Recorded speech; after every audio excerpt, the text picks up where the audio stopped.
Hey guys, welcome back to the channel. Today I wanted to talk about my Arrma Outcast success.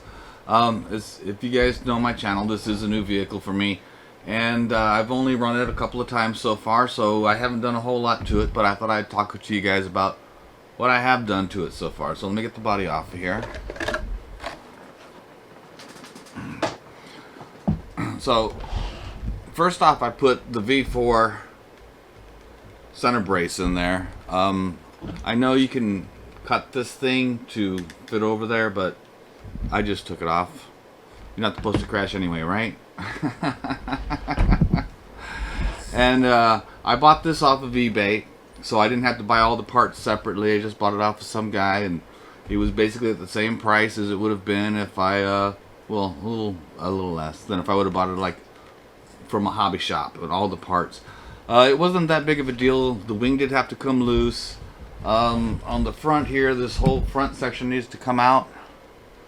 Probably should have done a video on this, but anyway, this whole section has to come out, which means you need to loosen your A-arms and pull the bolt out, and it's a little bit of work. But I also put that in, and I put the hot racing front and rear braces. And that's basically all I've done. I have ordered the hot racing brace for the servo as well. One of the things I really like about this truck is these little covers right here. This, believe it or not, this little tiny thing right here blocks a lot of dirt and a lot of grass and a lot of debris from getting into your vehicle, and I really like that a lot. One thing I'm not real fond of is the battery box. Let me turn this thing around, maybe it'd be better. I mean, I like the box. I mean, that part of it's cool. The straps, see, one of them came off already, and I gotta wrap it through here. Let's see if I can get it in the picture again. There we go.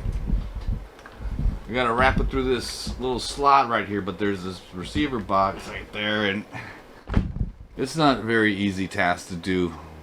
I usually try not to let it come out, but it happened this time.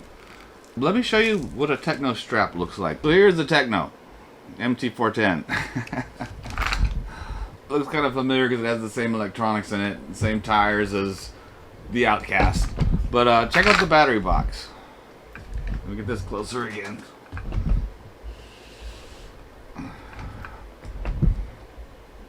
So here's the battery tray, and you take the Velcro off.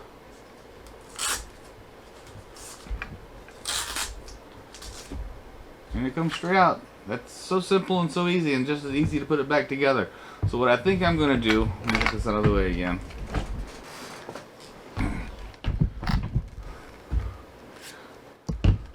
I think I'm going to modify. Get this in here.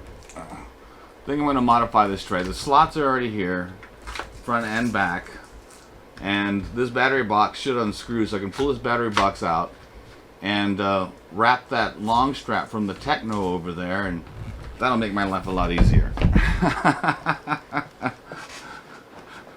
Another upgrade I have coming besides the servo saver, which will be here Monday, is I have a body, which will not be here on Monday. It'll probably be another month and a half before I get that thing. It's coming from Russia. It's one of those unbreakable bodies, and I bought the Notorious body.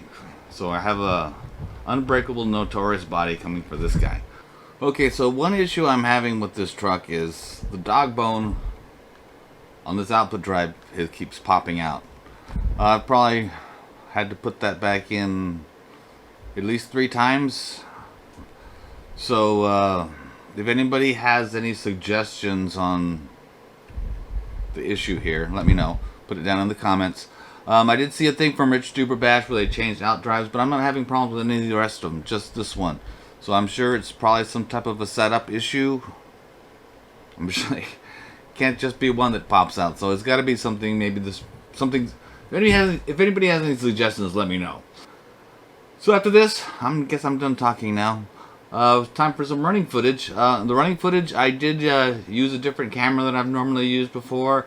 I didn't get all the settings the way I wanted them, but you can see the car, and that's the most important thing. I was going to use my GoPro and kind of get close to the jumps and try to get some close-ups, but after looking at the GoPro footage next to the Canon camera, I almost didn't use any of it. But I put some at the end. You guys can look at the footage and tell me if you can tell the difference or not. I did have one other issue the other day when I got done bashing this thing. I blew out the bearings in the rear diff. I don't know if I talked about that already or not. I blew out the bearings in this rear diff, and that was making the driving a little erratic, and I didn't get as close with the GoPro as I would have liked to have had. But I'm probably not going to reshoot any of that, and I got to finish editing this video and the music. I got to finish editing the music for this video as well. So anyway, this is where the clip would be. So hope you enjoy the video, and catch you guys next time.